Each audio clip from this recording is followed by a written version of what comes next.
Hi, my name is Pamela Coons, Associate Professor of Medicine in the Division of Oncology at Yale School of Medicine and Yale Cancer Center. I'm excited to announce ASCO's new open access journal, JCO Oncology Advances. As the inaugural editor-in-chief, I hope to support JCO Oncology Advances to become the premier platform to bridge the gap between accessible scientific research and clinical care. Stay tuned for more information, including new article types, at ascopubs.org/JCO Oncology Advances. We look forward to seeing your submissions in spring of 2024.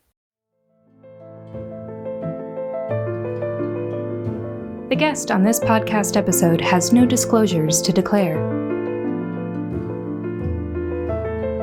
Welcome to the JCO Article Insights episode for the November issue of the Journal of Clinical Oncology. This is Davide Soldato, your host, and today I will be providing summary on two articles focused on the impact of exercise on cancer prognosis and of BMI on treatment side effects. In the first article, titled Pan-Cancer Analysis of Postdiagnosis Exercise and Mortality, Lavery and colleagues investigated whether higher exercise was associated with a reduced risk of mortality among individuals diagnosed with cancer. The authors conducted a pan-cancer analysis using data from the prostate, lung, colorectal, and ovarian cancer screening study, or PLCO, using data from a questionnaire that was administered to participants in the study at a median of 9 years after initial randomization. The questionnaire included 12 questions related to physical activity, both occupational and non-occupational. Of these 12 questions, 4 were used to assess the prognostic impact of moderate and strenuous exercise, evaluated both in terms of frequency, so number of sessions per week, and duration of exercise sessions. The exposure to exercise was defined according to international guidelines, and patients were so divided among those who had a moderate intensity exercise, defined as at least 4 days per week with each session on average for 30 minutes in duration, and strenuous intensity exercise equal or more to 2 days per week with each session on average of at least 20 minutes in duration. So based on this definition, the patients were categorized as either exerciser if they were meeting the recommendation or non-exercisers. Additionally, to assess the existence of a dose-response relationship between exercise and mortality, the authors further categorized patients on a 4-level scale as reporting no exercise, exercise not meeting recommendation, or exceeding recommendation. The primary endpoint of the study was all-cause mortality, and secondary endpoints included cancer mortality and mortality from other causes. This study included more than 11,000 patients diagnosed with cancer.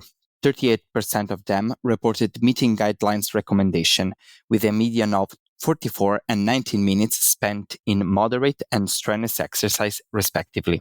Individuals belonging to the group of exerciser were more frequently male, non-smokers, and with a lower prevalence of cardiovascular diseases.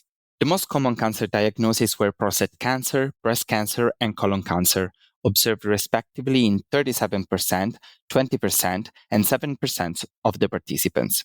Patients who died within 6 months from the completion of the questionnaire were excluded from this study, and median follow-up time between this landmark point and the last follow-up was 11 years. More than 4,500 deaths were observed in this period, and less than half were related to cancer. Meeting exercise recommendation was associated with a 25% risk reduction in all-cause mortality, a 21% risk reduction in cancer mortality, and a 28% risk reduction in mortality from other causes. In particular, 5-year cancer mortality rate was 12% among exerciser and 16% among non-exerciser. Interestingly, the positive prognostic effect of exercise was observed starting within the first 5 years of observation, but persisted up to 20 years afterwards. An inverse dose-response relationship between exercise and mortality was observed, so increasing exercise was overall associated with incremental reduction in the risk of death. The authors compare patients reporting no exercise with those reporting exercise under, at the recommendation, or over the recommendation. For all-cause mortality, the risk reduction was equal to 25% among those reporting exercise below the recommendation, and increased to 35 and 36% among those meeting and exceeding recommendation, respectively. Similar results were observed for cancer mortality. Risk reduction ranged from 19% in those reporting exercise below recommendation up to 33% for those exceeding recommendation. Finally, the authors investigated the effect of exercise on mortality by cancer type and observed a significant reduction in cancer mortality only for head and neck cancer and renal cancer, while reduction in all-cause mortality and mortality from other causes were observed across a wide range of cancer, including breast, endometrial, hematopoietic, and prostate. The study confirms previous findings by showing an inverse relationship between higher level of exercise and lower risk of all-cause mortality, and provides novel insights on the topic by reporting a dose-response association, data on other causes of death, and a detailed analysis by cancer site diagnosis. One limitation of the study is related to the generalizability of the findings. The study included only patients that were alive at a median of 4.5 years after cancer diagnosis, which might have led to selection of patients with good prognosis, and thus reducing the number of cancer mortality events.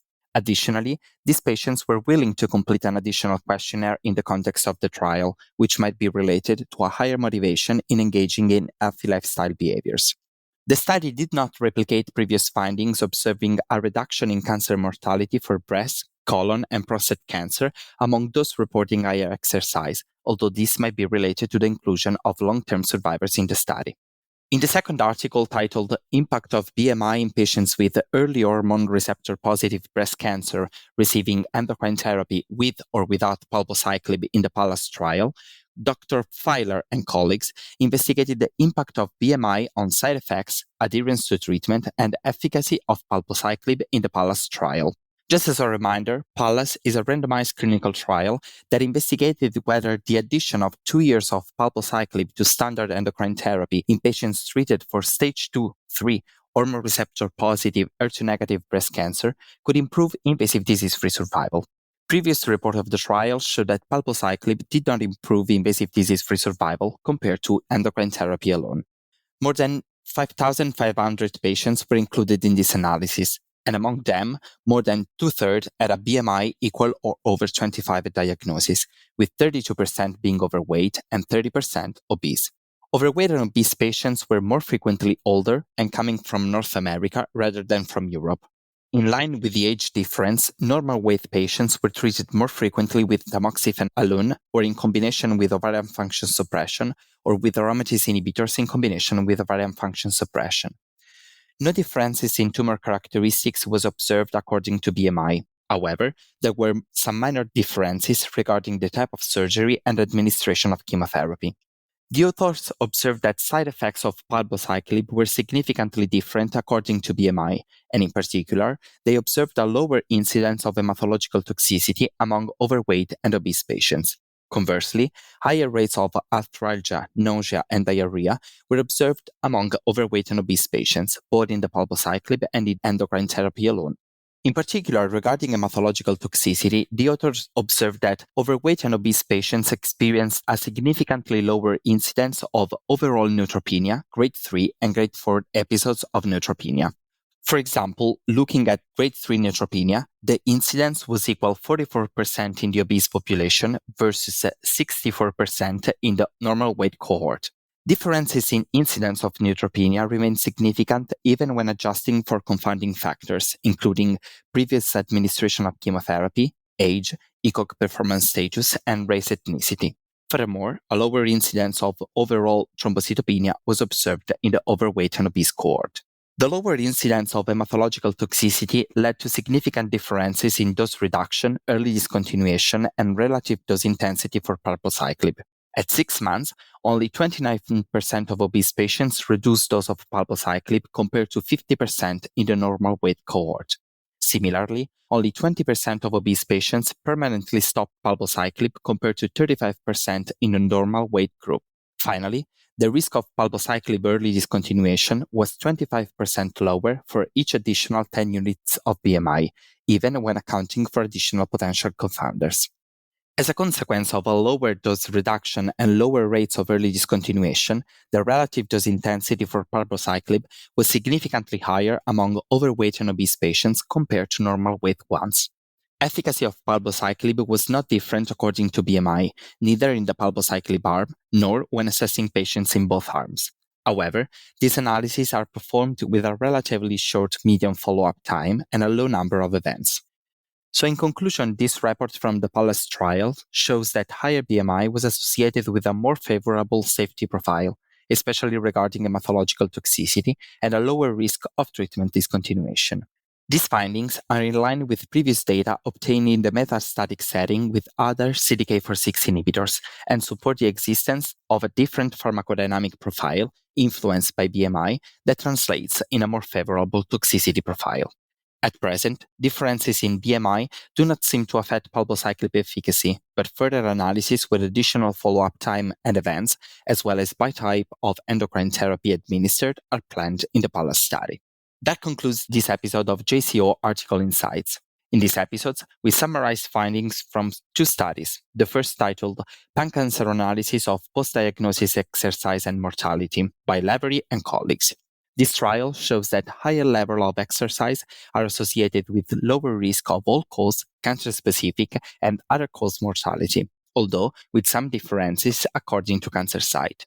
The second article, titled Impact of BMI in Patients with Early Hormone Receptor-Positive Breast Cancer Receiving Endocrine Therapy with or without palbociclib in the PALLAS trial by Dr. Pfeiler and colleagues, observed a significant different side effect profile for palbociclib according to BMI, but no differences in efficacy. This is Davide Soldato. Thank you for your attention and stay tuned for the next episode of JCO Article Insights. The purpose of this podcast is to educate and to inform. This is not a substitute for professional medical care and is not intended for use in the diagnosis or treatment of individual conditions.